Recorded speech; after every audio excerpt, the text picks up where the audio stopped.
സൗഭദ്ര ആയുർവേദ ആശുപത്രിയുടെ ഗൃഹ വൈദ്യ അറിവുകളിലേക്ക് എൻ്റെ പ്രിയപ്പെട്ട മാന്യ പ്രേക്ഷകർക്ക് സ്വാഗതം. ഇന്ന് വിട്ടുമാറാത്ത ചുമ, തൊണ്ടയിൽ അടപ്പ്, കഫം കെട്ടിക്കിടക്കുന്ന അവസ്ഥ, ആ അവസ്ഥയിൽ നിന്ന് മോചനം നേടാൻ നല്ല ഒരു അറിവാണ് ഞാൻ നിങ്ങളുമായി പങ്കുവെക്കുക. ചെറിയ ആടലോടകത്തിൻ്റെ ഇലയാണ് നല്ലത് കേട്ടോ. ആ ചെറിയ ആടലോടകത്തിൻ്റെ ഇല കുറച്ചെടുത്ത് നന്നായി കഴുകി വളരെ നൈസായിട്ട് പൊടിയായിട്ട് അരിയുക. എത്ര കുറക്കാവോ അത്രയും കുറച്ചരിയുക. വലിയ വലുപ്പത്തിൽ അരിയരുത്. അങ്ങനെ കുഞ്ഞായിട്ട് അരിഞ്ഞ് ഒരു നല്ല ചീനച്ചട്ടിയിൽ ഒരു സ്പൂൺ വെളിച്ചെണ്ണ ഒഴിച്ച് ഉള്ളിയൊക്കെ അരിഞ്ഞിട്ട് കടുകൊക്കെ ഇട്ട് വറവിട്ടതിന് ശേഷം ഈ അരിഞ്ഞ ആടലോടകത്തിൻ്റെ ഇല അങ്ങോട്ടിടുക.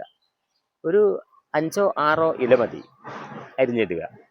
അങ്ങനെ ഇരിഞ്ഞിട്ട് ഇളക്കി കഴിഞ്ഞതിന് ശേഷം നന്നായിട്ട് ഈ ആടലോടകത്തിൻ്റെ ഇല വെന്തു എന്ന് തോന്നുമ്പോൾ ഒരു നാടൻ കോഴിമുട്ട ഉടച്ചൊഴിച്ച് ചിക്കി വേവിക്കുക, തിന്നുക. അത് ഒരു 3 ദിവസം അടുപ്പിച്ചാണ് ചെയ്തോ. 5 ദിവസം അടുപ്പിച്ച് ചെയ്താലും ഒരു കുഴപ്പമില്ല. ചുമ മാറും, ആ കഫക്കെട്ട് മാറും. കഴിഞ്ഞ ദിവസത്തെ ചോദ്യം ഇതാണ്, തൊണ്ടയിലെ ടോൺസിലൈറ്റീസിന് ചേർക്കാവുന്ന 2 ഔഷധച്ചെടികളാണ് പറഞ്ഞത്.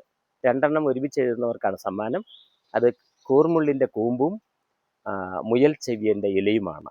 ഒരെണ്ണം വീതം എഴുതിയ അല്ല ശരി, 2 എണ്ണം എഴുതി ഒരാളെങ്ങാണ്ടേ ഉള്ളൂ. അവരുടെ അഡ്രസ്സ് ഇട്ട് തരണം കേട്ടോ. ഓക്കെ, ഇനി നാളത്തെ ചോദ്യം ഇതാണ്. പിത്താശയ കല്ല് അഥവാ ഗാൾ ബ്ലാഡറിലെ കല്ലിനെ പൊടിച്ച് കളയാവുന്ന ഒരു ഔഷധച്ചെടിയുണ്ട്. ഏതായിരിക്കും അത്? നന്ദി, നമസ്കാരം.